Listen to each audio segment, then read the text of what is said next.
Before we start, do you have insurance? What? Your coverage good? Like, you have dental? Oh, haha. Is there a hospital nearby? Is it like too far? About like 25 minutes, I'd say. I just slapped you. Are you alright? What?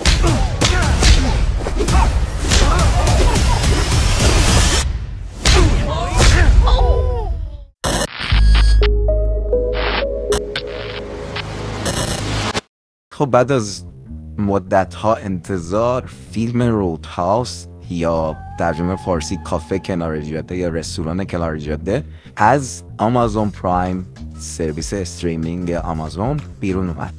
محصول 2024 با کارگردانی داگ لیمان. بازیگران جک جیلنهال و کانر مکگرگور دو تا از معروف‌ترین بازیگرای این فیلم هستن. کارگردان این فیلم داگ لیمان رو که از سال 94 تقریبا در حال فیلم سازی بوده تا به حال بیشتر با فیلم آقا و خانم اسمیت سر مسز اسمیت سال 2005 و هویت بورن و برتری بورن و 2014 لبه فردا خیلی بیشتر شناخته شده تر هست توی مخاطبان. به فیلم اکشن بازسازی فیلمی با همین اسم سال 1989 که فیلم حال حاضر یا تغییرات اساسی کرده. اول اینکه لوکیشن فیلم که اونجا توی میزوری بوده و شهر کوچیک اینجا اومده توی فلوریدا، خب خوش رنگ و لعاب‌تره.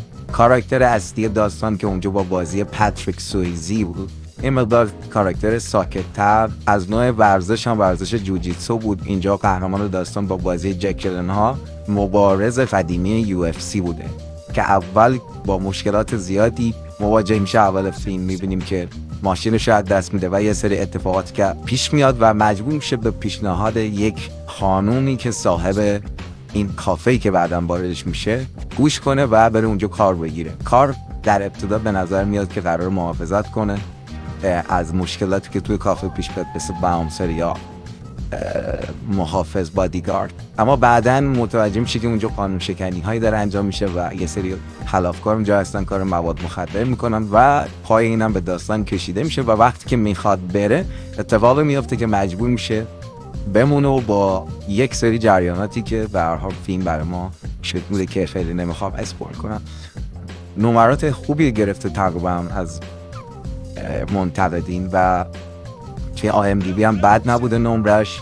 خیلی از طرفدارای قدیمی فیلم که اون نسخه قدیمی شد رودهاوس اول دوست داشتن خیلی با این مدل جدید کنار نیومدن، ولی به نظر من همونجوری که اینجا میبینید مثلا صحنه‌های مبارزه مسخره‌ای که الان اگه اینجوری بخوان فیلم بسازن خوب خیلی خنده دار میشه.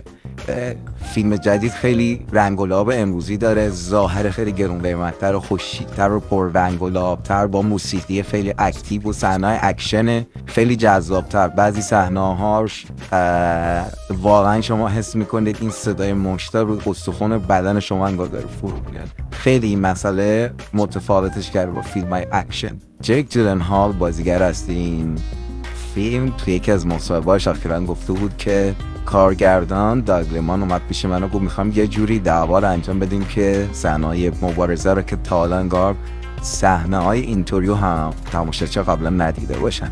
صحنه‌های مبارزه رو که توی فیلم همچین که جلو میریم میبینیم خیلی جای شبیه بازی‌های فرست پرسن میگن، یعنی انگار این بازیایی که از چشم و از زاویه دید اون کسی که تو خود گیم هست داره نگاه میکنه دیده میشه. مشتایی که تو صورت اینا میخوره از اون زاویه است و این خودش خیلی هیجانو زیاد کرده. دوربین یه زوم اوت میکنه، میاد عقب، میره بالا، میاد زیر، تو چند ثانیه یا 10 تا زاویه مختلف از یه مبارزه میبینه که من همچین چیزی تا حالا توی فیلم‌های دیگه ندیده بودم. خیلی جالب بود.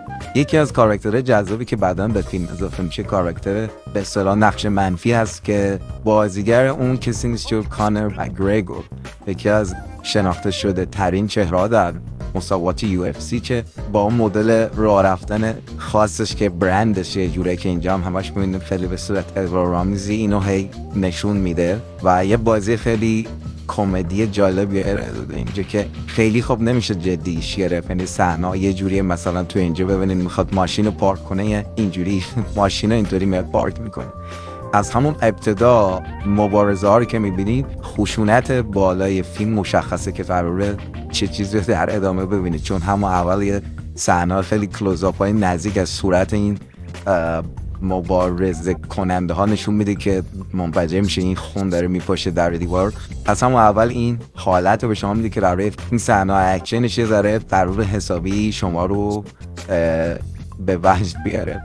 خیلی صحنه خنده‌داری داره که در این حال که وسط تمام داستان جدی یه جایی هم کمدی رو آورده تو داستان و با شخصیت جک جیلنهال یه بالانس خوبی درست کرده با بازیگر اصلی دالتون با بازی جک جیلنهال. یکی از چیزهای جالبی که من تو فیلم دیدم، خیلی نمیخوام فیلم رو اسپویل کنم، واقعا خوشم آمد این بود که بازیگر اصلی که در دنیای واقعی مبارز مسابقات UFC نیست، قشنگتر بازی میکنه، اون حس رو جالبتر گرفته تا اون بازیگر روبروش که حالا اینجا مقدارم طنز قاطیشه ولی در دنیای خارج واقعا مبارز UFC هست. این برای من خیلی جالب بود، یه سری صحنه فیلم که اینطوری قدرت بازیگریشون نشون میده. برای آماده شدنم برای صحنه‌های فیلم و آمادگی بدنسازی میبینید که خیلی تلاش زیادی کرده بود که بدنش رو خیلی توی شیپ بیاره.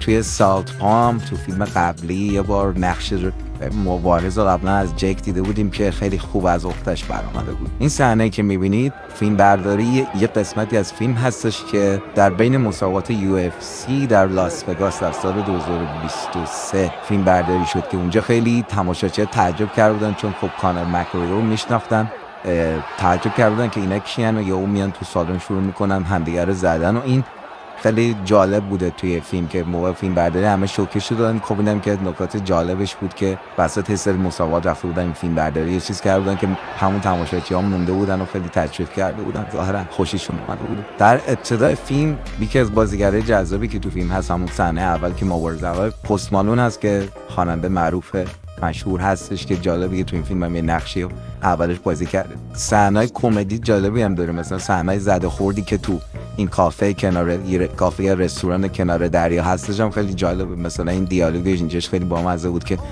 همه رو کتک میزنه اول بعد میبره بیمارستان بهشون هم میرسه که خود این خیلی جالب بود تو فیلم.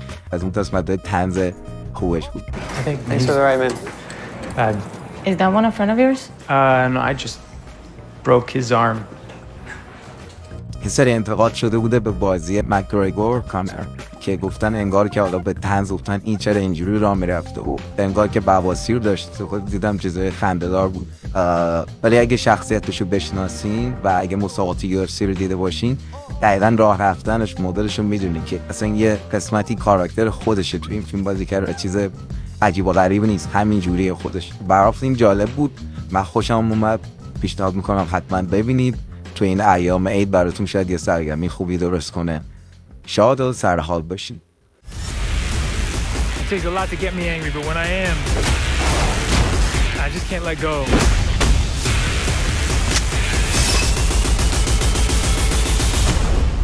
People seem a little aggressive around here.